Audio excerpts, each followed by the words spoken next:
We speak because we want to know and be known. We are creatures first and foremost of belief, lost in belief, seeking through its mechanism knowledge, meaning belief that is also true. Louise Glück's poems are sculptures of belief. They establish, question, and long for understanding of the world within the time and space of the book-length narrative.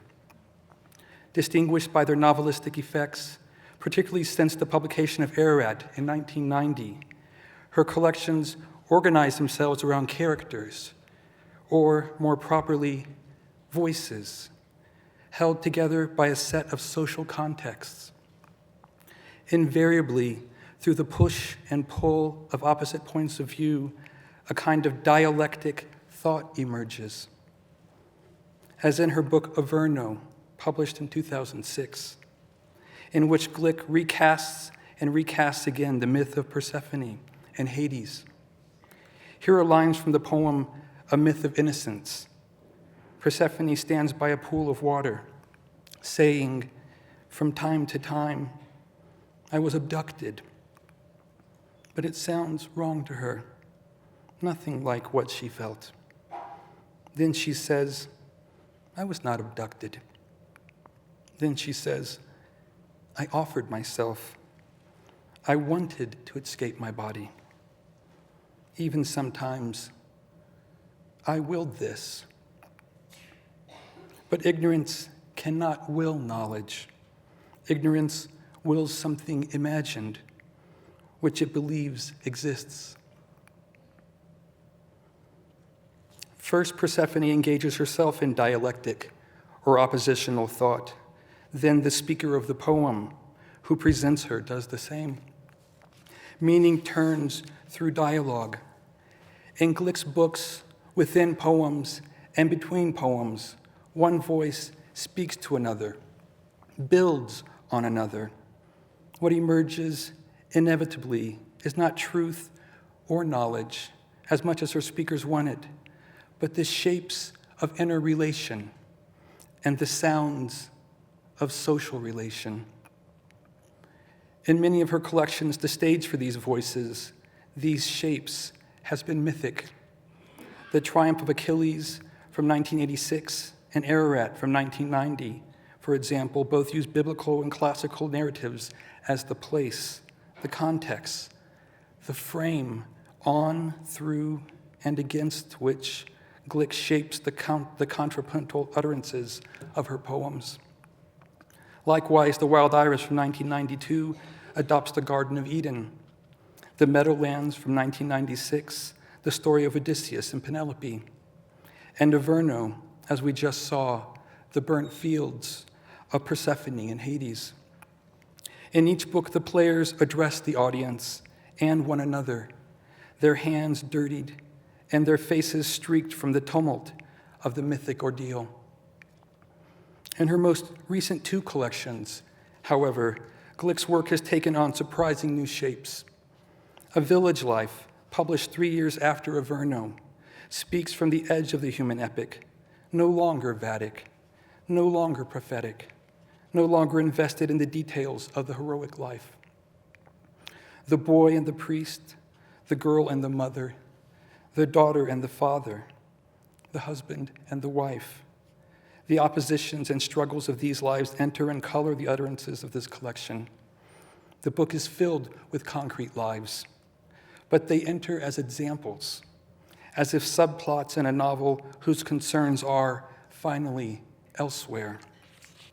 The dome of the sky itself, the vast, fertile darkness of night, which becomes here a trope for the contemplative life, the life of the mind, held in dialectic struggle between amoral, animal fact, and human artifice.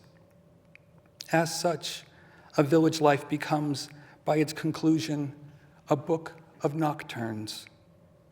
I mean nocturne here as applied to painting, the chiaroscuro of patterns of light and dark, if not the night, the darkness of the earth. If in Averno death and darkness are the impetus for critical thought, And in a village life, death and darkness become a ritual substance from which the poems emerge. Then, in Glück's most recent collection, Faithful and Virtuous Night, which won the National Book Award in 2014, death, darkness, and silence become a kind of ecstatic place outside of time, a wellspring. Here are the opening lines from the poem titled Midnight. At last the night surrounded me. I floated on it, perhaps in it, or it carried me as a river carries a boat, and at the same time it swirled above me, star-studded, but dark nonetheless. These were the moments I lived for. I felt, mysteriously lifted above the world, so that action was at last impossible, which made thought not only possible, but limitless. In this collection, shaped like a novel in the progress of its narrative, the primary speaker, a lonely male visual artist, struggles with the silence of his gift.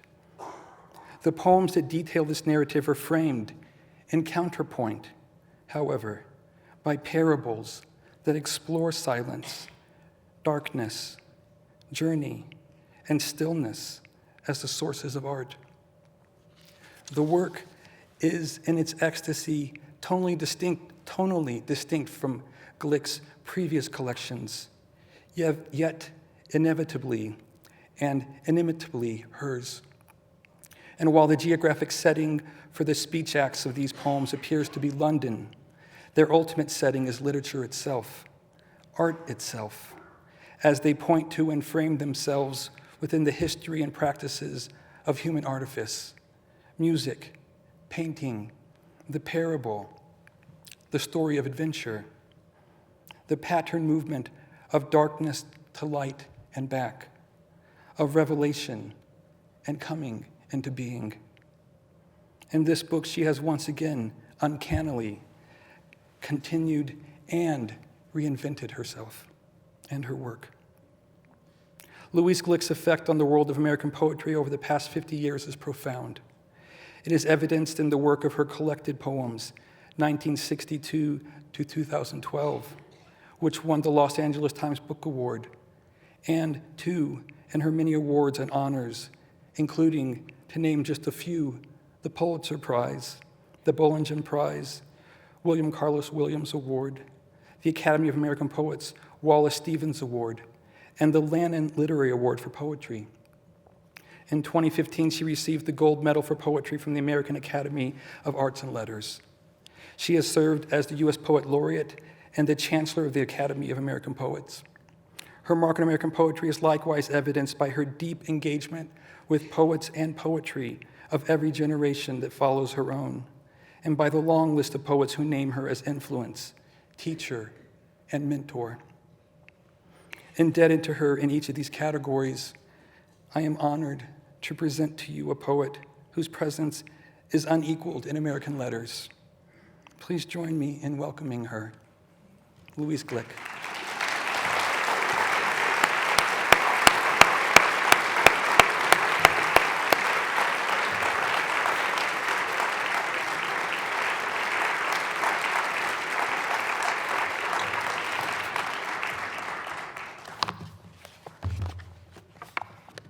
Can you hear? Louder? I can't speak louder. I thought what I would do tonight is read a few poems, 3 poems from early books, and then concentrate on a slightly larger selection from my 3 most recent books. It's difficult to give a sense of an individual volume, how it differs from its predecessors, what its motives and concerns are. It's difficult to do this in 1 or 2 poems, and so what's sacrificed in a more panoramic reading is that sense of the density of a volume. But I'm doing that anyway. The first poem is called Mock Orange. It is not the moon, I tell you. It is these flowers lighting the yard. I hate them.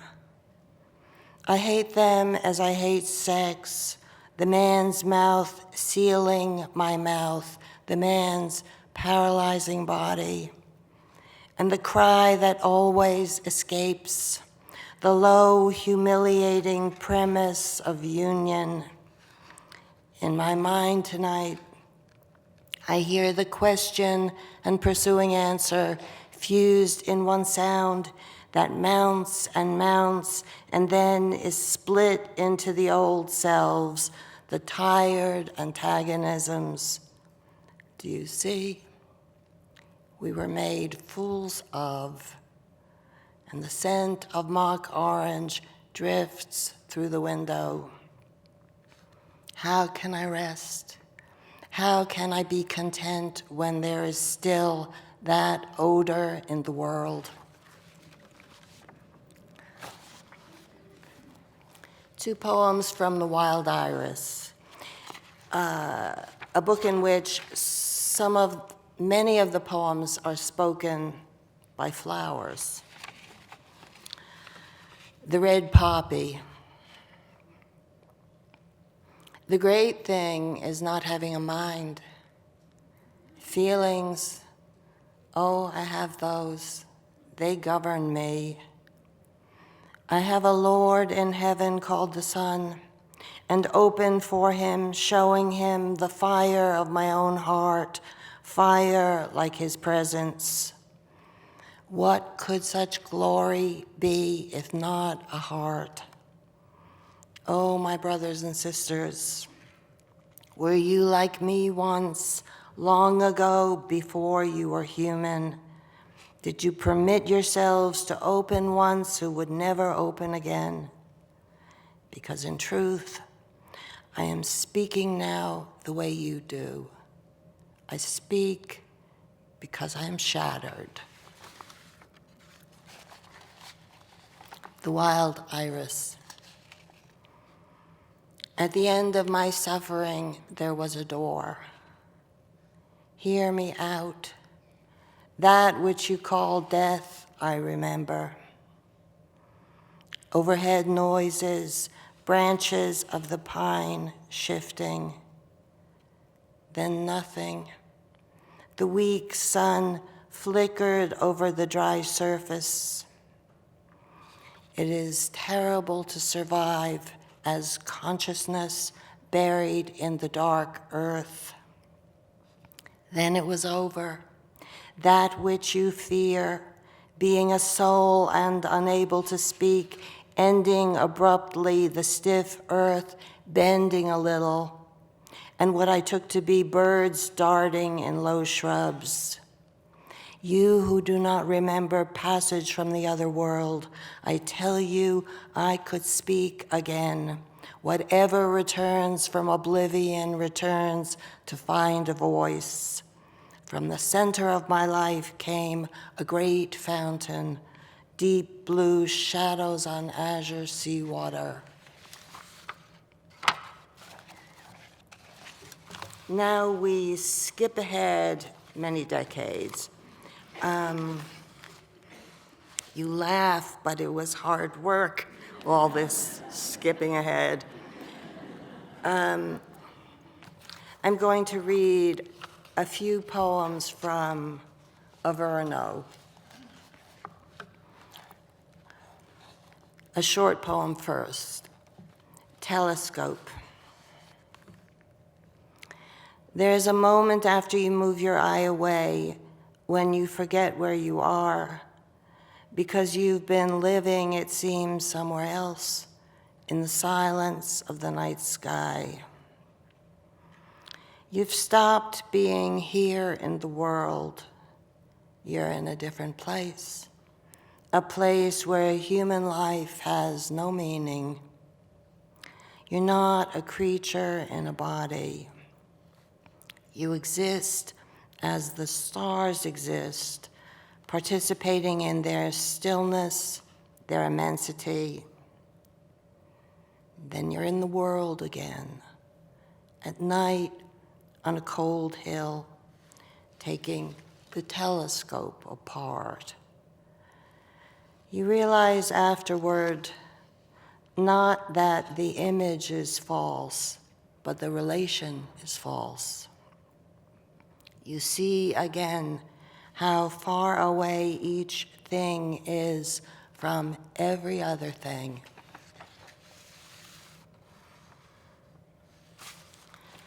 The next poem is different. Beginning in my third book, I started writing poems that were sequences, linked lyric poems, that it had been my experience up till that book that when I wrote a poem of maybe 15 lines, I felt that I had said all that could be said by me on that particular theme. And then I think this was around the time my son was born, I began to have a kind of dialogue that began where a short lyric poem would not suffice. There had to be the answering poem that said, and yet, but suppose. And this increased until I began writing book-length sequences.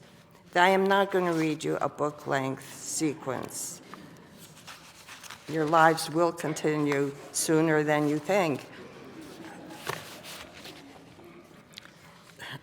You should laugh now because the rest of this is very grim. This is a poem called Landscape, and it's in 5 separate sections. Within the context of the book, there are certain motifs that would make sense to you. For example, there's a reference in the 3rd section to a burning field. This field figures in quite a few poems here in different ways. I think of this poem as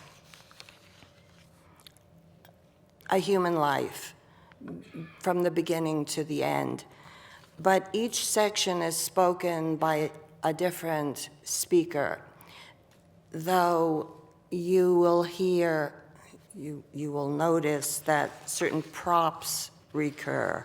For example, a horse. The sections have numbers but not titles. Landscape. 1. The sun is setting behind the mountains. The earth is cooling. A stranger has tied his horse to a bare chestnut tree. The horse is quiet. He turns his head suddenly, hearing in the distance the sound of the sea. I make my bed for the night here, spreading my heaviest quilt over the damp earth. The sound of the sea. When the horse turns its head, I can hear it. On a path through the bare chestnut trees, a little dog trails its master. The little dog, didn't he used to rush ahead, straining the leash, as though to show his master what he sees there in the future, the path, call it what you will. Behind the trees at sunset, it is as though a great fire is burning between 2 mountains, so that the snow on the highest precipice seems for a moment to be burning also. Listen. At the path's end, the man is calling out.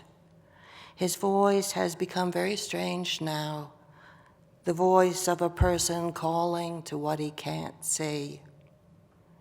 Over and over, he calls out among the dark chestnut trees. until the animal responds faintly from a great distance, as though this thing we fear were not terrible. Twilight. The stranger has untied his horse. The sound of the sea, just memory now. 2. Time passed, turning everything to ice. Under the ice, the future stirred. If you fell into it, you died. It was a time of waiting, of suspended action. I lived in the present, which was that part of the future you could see.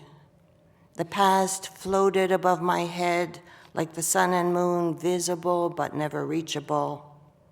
It was a time governed by contradiction, as in, I felt nothing and I was afraid. Winter emptied the trees, filled them again with snow. Because I couldn't feel, snow fell, the lake froze over. Because I was afraid, I didn't move. My breath was white, a description of silence. Time passed, and some of it became this. And some of it simply evaporated. You could see it float above the white trees, forming particles of ice. All your life you wait for the propitious time. Then the propitious time reveals itself as action taken. I watched the past move, a line of clouds moving from left to right or right to left, depending on the wind. Some days there was no wind. The clouds seemed to stay where they were, like a painting of the sea, more still than real. Some days, the lake was a sheet of glass. Under the glass, the future made demure, inviting sounds. You had to tense yourself so as not to listen. Time passed. You got to see a piece of it. The years it took with it were years of winter. They would not be missed. Some days, there were no clouds, as though the sources of the past had vanished. The world was bleached like a negative. The light passed directly through it. Then the image faded. Above the world, there was only blue, blue everywhere. 3. In late autumn, a young girl set fire to a field of wheat. The autumn had been very dry. The field went up like tinder. Afterward, there was nothing left. You walk through it, you see nothing. There's nothing to pick up, to smell. The horses don't understand it. Where is the field, they say, the way you and I would say, where is home? No one knows how to answer them. There is nothing left. You have to hope for the farmer's sake the insurance will pay. It is like losing a year of your life. To what would you lose a year of your life? Afterward, you go back to the old place. All that remains is char, blackness, and emptiness. You think, how could I live here? But it was different then, even last summer. The earth behaved as though nothing could go wrong with it. One match was all it took, but at the right time, it had to be the right time. The field parched, dry, the deadness in place already, so to speak. 4. I fell asleep in a river, I woke in a river. Of my mysterious failure to die, I can tell you nothing, neither who saved me nor for what cause. There was immense silence, no wind, no human sound. The bitter century was ended, the glorious gone, the abiding gone, the cold sun persisting as a kind of curiosity, a memento, time streaming behind it. The sky seemed very clear as it is in winter. The soil dry, uncultivated, the official light calmly moving through a slot of air, dignified, complacent, dissolving hope, subordinating images of the future to signs of the future's passing. I think I must have fallen. When I tried to stand, I had to force myself, being unused to physical pain. I had forgotten how harsh these conditions are. The earth not obsolete but still, the river cold, shallow. Of my sleep, I remember nothing. When I cried out, my voice soothed me unexpectedly. In the silence of consciousness, I asked myself, why did I reject my life? And I answer, Die Erde überwältigt mich. The earth defeats me. I have tried to be accurate in this description in case someone else should follow me. I can verify that when the sun sets in winter, it is incomparably beautiful, and the memory of it lasts a long time. I think this means there was no night. The night was in my head. 5. After the sunset, we rode quickly in the hope of finding shelter before darkness. I could see the stars already, first in the eastern sky. We rode, therefore, away from the light and toward the sea, since I had heard of a village there. After some time, the snow began, not thickly at first, then steadily until the earth was covered with a white film. The way we traveled showed clearly when I turned my head. For a short while, it made a dark trajectory across the earth. Then the snow was thick, the path vanished. The horse was tired and hungry. He could no longer find sure footing anywhere. I told myself, I have been lost before. I have been cold before. The night has come to me exactly this way as a premonition. And I thought, if I am asked to return here, I would like to come back as a human being and my horse to remain himself. Otherwise, I would not know how to begin again.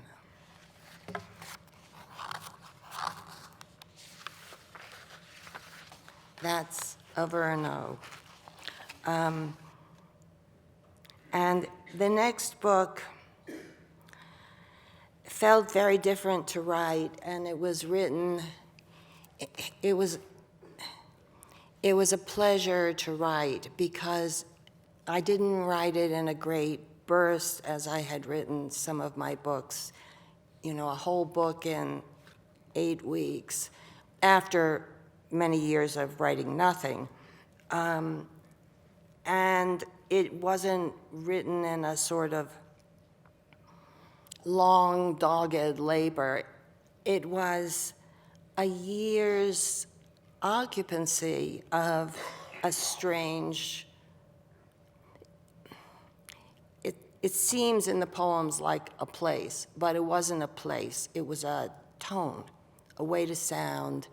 And when I think all of you who write, probably most of you out there, when you find a tone, that tone comes with the subjects of which it wants to speak. Anyway, this is a book called A Village Life. And all the speakers are different, very few recurrences. And they all speak their accounts of their experience. This is called Before the Storm. Rain tomorrow, but tonight the sky is clear, the stars shine. Still, the rain's coming, maybe enough to drown the seeds. There's a wind from the sea pushing the clouds. Before you see them, you feel the wind. Better look at the fields now, see how they look before they're flooded. A full moon. Yesterday, a sheep escaped into the woods, and not just any sheep, the ram, the whole future. If we see him again, we'll see his bones. The grass shudders a little, maybe the wind passed through it, and the new leaves of the olives shudder in the same way. Mice in the fields, where the fox hunts, tomorrow there'll be blood in the grass, but the storm will wash it away. In one window, there's a boy sitting. He's been sent to bed too early, in his opinion. So he sits at the window. Everything is settled now. Where you are now is where you'll sleep, where you'll wake up in the morning. The mountain stands like a beacon to remind the night that the earth exists, that it mustn't be forgotten. Above the sea, the clouds form as the wind rises, dispersing them, giving them a sense of purpose. Tomorrow, the dawn won't come. The sky won't go back to being the sky of day. It will go on as night, except the stars will fade and vanish as the storm arrives, lasting perhaps 10 hours altogether. But the world as it was cannot return. One by one, the lights of the village houses dim, and the mountains shine in the darkness with reflected light. No sound, only cats scuffling in the doorways. They smell the wind. Time to make more cats. Later, they prowl the streets, but the smell of the wind stalks them. It's the same in the fields, confused by the smell of blood, though for now, only the wind rises, stars turn the field silver. This far from the sea, and still we know these signs. The night is an open book, but the world beyond the night remains a mystery.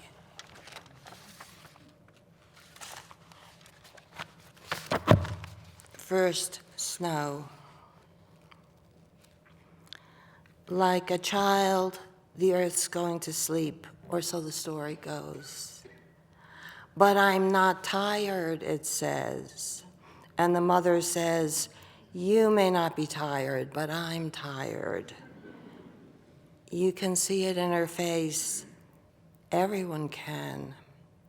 So the snow has to fall, sleep has to come, because the mother's sick to death of her life and needs silence.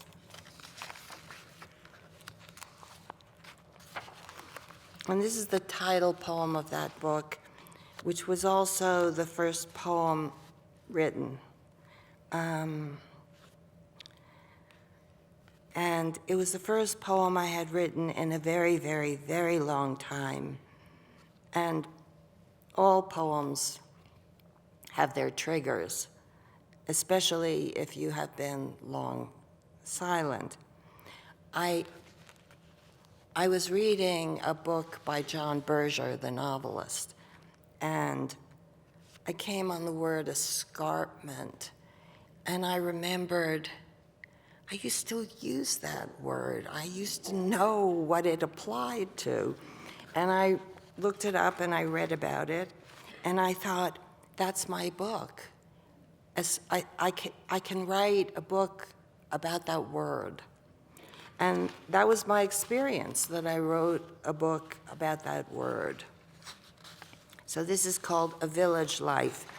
And the speaker here is, in fact, a speaker who's appeared before. The mountain figures in many of these poems, and the neighbor is also in several. A Village Life. The death and uncertainty that await me as they await all men. The shadows evaluating me because it can take time to destroy a human being. The element of suspense needs to be preserved.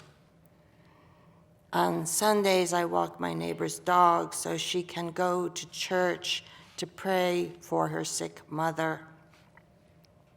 The dog waits for me in the doorway. Summer and winter, we walk the same road. Early morning at the base of the escarpment. Sometimes the dog gets away from me. For a moment or two, I can't see him behind some trees. He's very proud of this. This trick he brings out occasionally and gives up again as a favor to me. Afterward, I go back to my house to gather firewood. I keep in my mind images from each walk. Monarda growing by the roadside. In early spring, the dog chasing the little gray mice. So for a while it seems possible not to think of the hold of the body weakening, the ratio of the body to the void shifting, and the prayers becoming prayers for the dead. Midday, the church bells finished. Light in excess. Still fog blankets the meadow, so you can't see the mountain in the distance, covered with snow and ice. When it appears again, my neighbor thinks her prayers are answered. So much light she can't control her happiness. It has to burst out in language. Hello, she yells, as though that is her best translation. She believes in the Virgin the way I believe in the mountain, though in one case the fog never lifts. But each person stores his hope in a different place. I make my soup. I pour my glass of wine. I'm tense like a child approaching adolescence. Soon it will be decided for certain what you are. One thing, a boy or girl. Not both any longer. And the child thinks, I want to have a say in what happens. But the child has no say whatsoever. When I was a child, I did not foresee this. Later, the sun sets, the shadows gather, rustling the low bushes like animals just awake for the night. Inside, there's only firelight. It fades slowly. Now only the heaviest woods still flickering across the shelves of instruments. I hear music coming from them sometimes, even locked in their cases.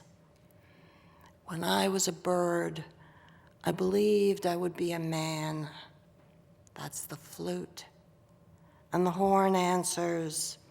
When I was a man, I cried out to be a bird. Then the music vanishes, and the secret it confides in me vanishes also. In the window, the moon is hanging over the earth, meaningless but full of messages. It's dead. It's always been dead, but it pretends to be something else, burning like a star, and convincingly so that you feel sometimes it could actually make something grow on earth. If there's an image of the soul, I think that's what it is. I move through the dark as though it were natural to me, as though I were already a factor in it. Tranquil and still, the day dawns. On market day, I go to the market with my lettuces. And I'll read one more poem from this book, Crossroads. My body, now that we will not be traveling together much longer, I begin to feel a new tenderness toward you, very raw and unfamiliar, like what I remember of love when I was young. Love that was so often foolish in its objectives, but never in its choices, its intensities. Too much demanded in advance, too much that could not be promised. My soul has been so fearful, so violent. Forgive its brutality. As though it were that soul, my hand moves over you cautiously, not wishing to give offense, but eager finally to achieve expression as substance. It is not the earth I will miss. It is you I will miss.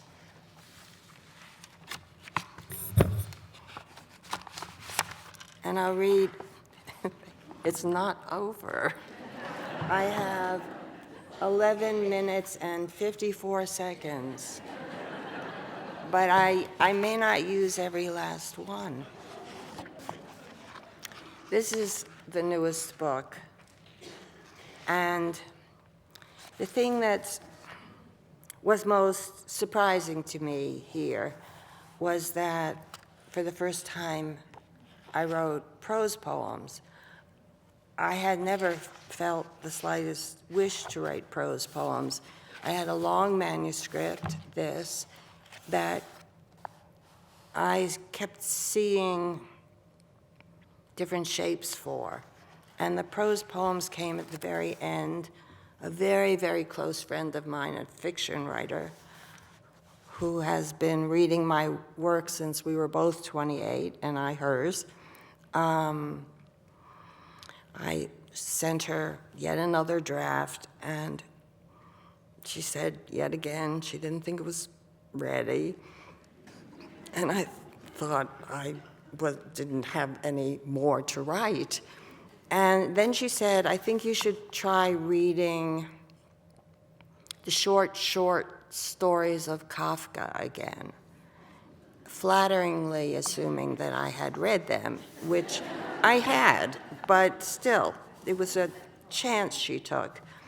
And I didn't much like them, it turns out, at this read. I'm sorry, but I thought, well, I can try that, and I did. And I thought, well, this is truly dreadful. But before I threw it away, I was having dinner that night with a friend, one of the other people who sees all my work in all the drafts. And I thought, well, I know it's bad, but he'll have a look at it while I go wash my hands discreetly. And then I'll throw it away and go back to being despondent. And he thought it was splendid. So that was either he'd lost his mind or I was lucky that day. It doesn't always work like that, though. I'll read 3 poems from this book. One long prose poem, and then a sequence, and then a short prose poem. And that will take 9 minutes. A foreshortened journey. I found the stairs somewhat more difficult than I had expected, and so I sat down, so to speak, in the middle of the journey.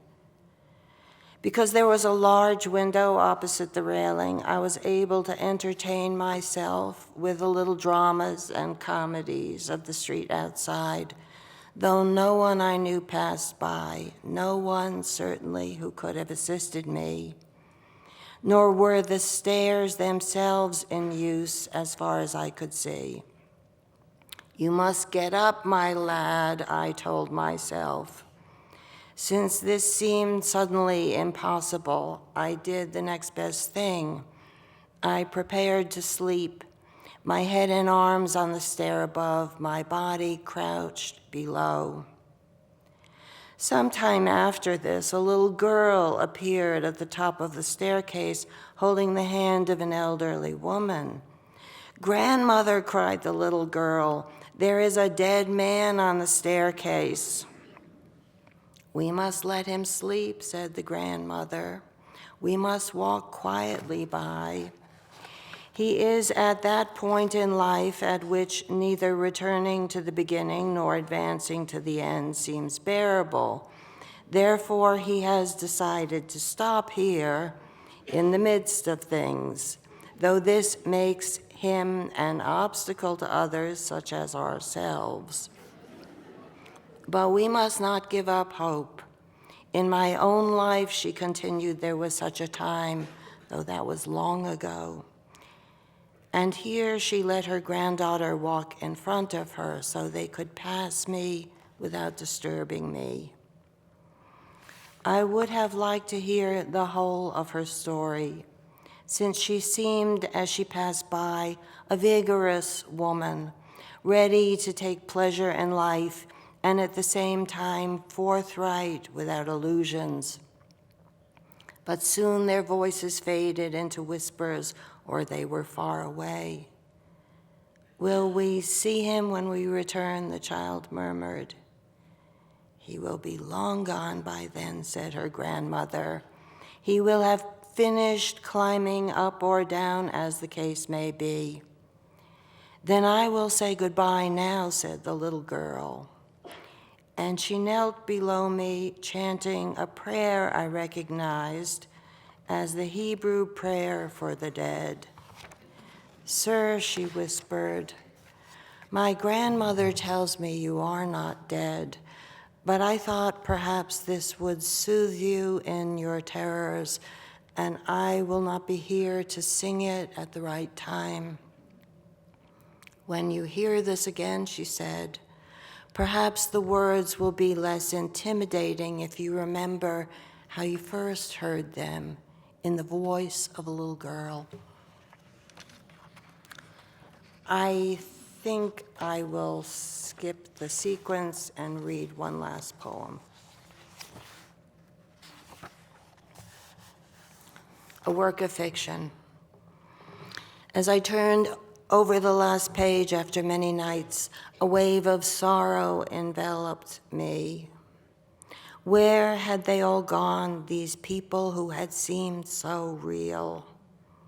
To distract myself, I walked out into the night. Instinctively, I lit a cigarette. In the dark, the cigarette glowed like a fire lit by a survivor. But who would see this light, this small dot among the infinite stars? I stood a while in the dark, the cigarette glowing and growing small, each breath patiently destroying me. How small it was, how brief, brief, brief, but inside me now, which the stars could never be. Thank you.